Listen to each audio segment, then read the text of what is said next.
एक भाई पढ़ाई में बहुत होशियार था, दूसरे की पढ़ाई में बिल्कुल भी दिलचस्पी नहीं थी। बचपन में ही माँ बाप गुजर चुके थे। एक का नाम नीरज, दूसरे का नाम नितिन।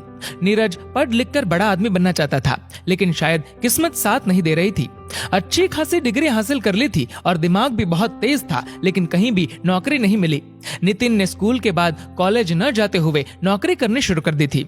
नीरज को घर पर हर रोज ताने सुनने होते थे। कुछ कमाता तो है नहीं, आधी उम्र पढ़ाई करने में निकाल दी और बाकी की उम्र नौकरी ढूंढने में निकाल देगा।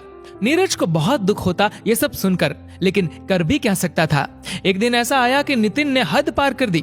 वो भूल गया था कि वो अपने भाई से बात कर रहा है। नितिन ने कहा, तू मेरे कमाए हुए पैसों पर पल रहा है।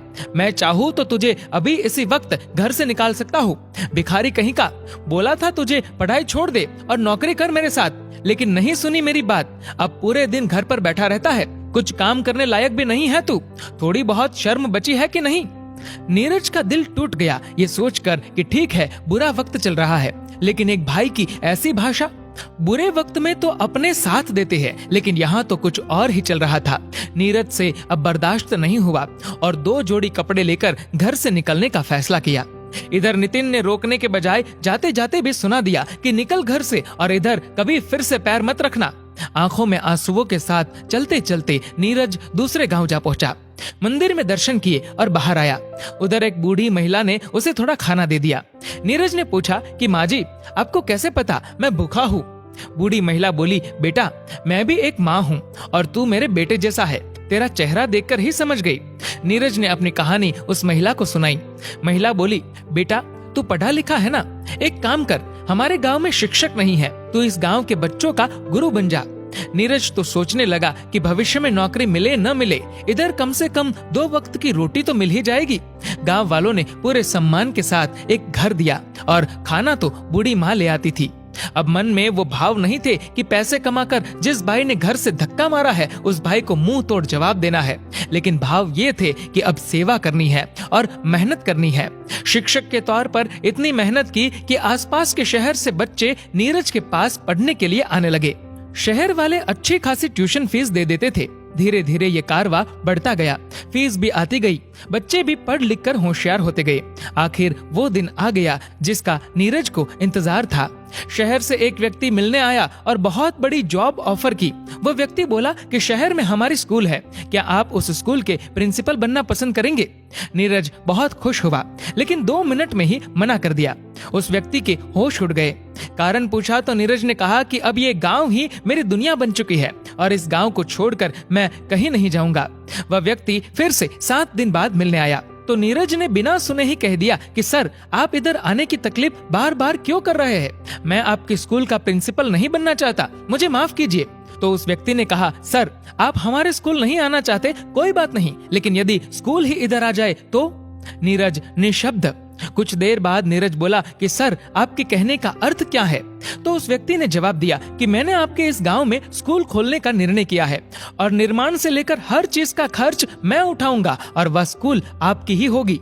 जैसा आप कहेंगे वैसी चलेगी, जैसा आप चाहेंगे वैसे नियम कायदे होंगे। नीरज मान गया। 1 साल में बहुत बड़ा स्कूल बन गया और दूर दूर से बच्चे आने लगे। अनेक राज्यों से बच्चे आए। नीरज ने सोचा भी नहीं था कि ऐसा सब कुछ हो जाएगा। उस गांव में कई लोगों को नौकरी भी मिली।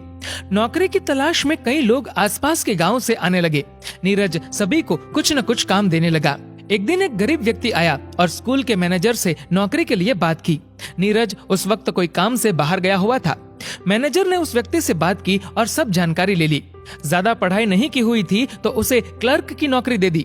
मैनेजर ने कहा, प्रिंसिपल सर 2 दिन बाद आएंगे तो उनसे एक बार मिल लेना।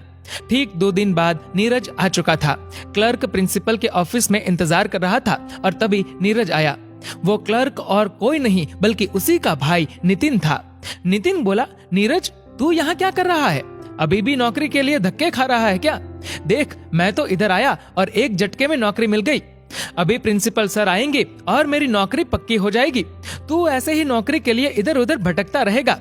नीरज ये सब सुनकर अंदर ही अंदर हंसने लगा। इस बार न गुस्सा हुआ न खुश हुआ, ऐसे ही सुनते रहा और चुपचाप प्रिंसिपल की कुर्सी पर जाकर बैठ गया।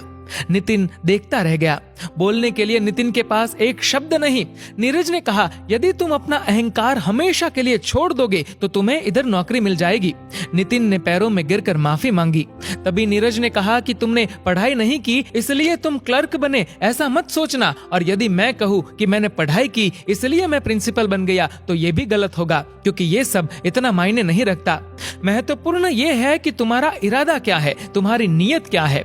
नौकरी के साथ साथ नितिन को एक बहुत बड़ी सीख भी मिली कि अहंकार का फल हमेशा बुरा ही होता है।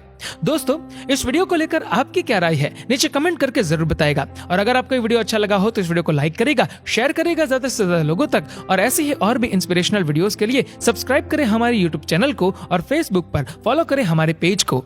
धन्यवाद।